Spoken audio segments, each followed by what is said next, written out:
Hi, I'm Jake. I'm a PhD student at UPenn. I'm going to be describing my poster, which the general theme is exploring the functional consequences of cancer driver mutations. So the prediction problem that we're generally interested in is this problem of predicting mutation status, so presence or absence of a mutation in a given gene, from an omics data set. So this will typically look like a samples by genes or features matrix from something like TCGA. And the idea being that this problem tells us something about the functional content of an omics data type, so we can use it to compare how much cancer-relevant information is in different omics data sets. And as far as an experiment, we're taking 85 different cancer genes from this Vogelstein et al. Paper. A lot of them are sort of pan-cancer drivers that are frequently mutated across cancer types. We're taking 8 total performance measurements, so we have distributions of performances that we can compare between genes and between omics types. And we'll look mostly at AUPR. So this is a metric that works well with a few positive labels. This is true for a lot of mutations. They're not that frequent.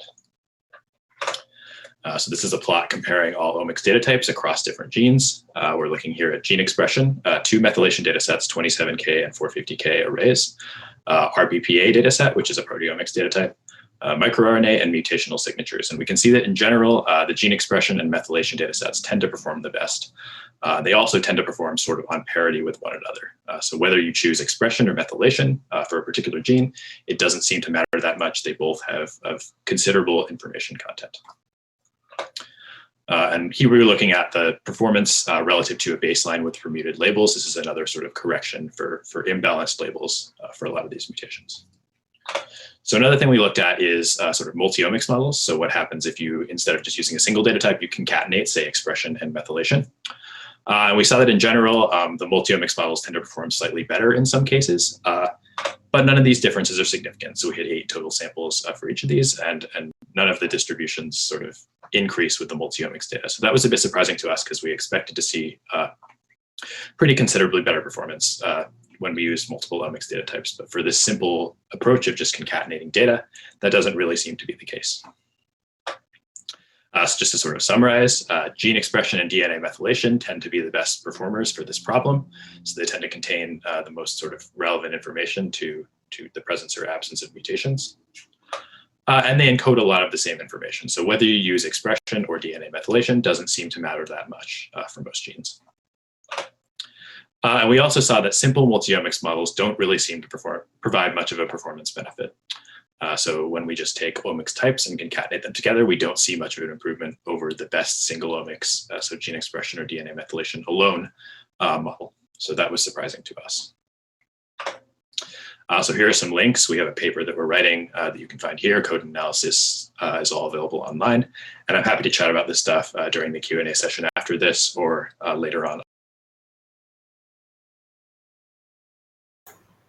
All right. Thank you so much, Jake, for the lovely presentation. Now, should you have any questions, please do put them in the Q&A section. We have our first question from Spencer Krieger. The question is, why do you think the methylation and gene expression data are somewhat interchangeable? It seems to me that they are somewhat different. So good question. So they're definitely different data types. We see them as being interchangeable from the perspective of sort of predictive power. So if you want to look at sort of the functional consequences of a given mutation, you can use really either of them in a lot of these cases to sort of understand how a mutation is perturbing cellular function. But they're definitely distinct data types, and they shouldn't be treated as exactly the same.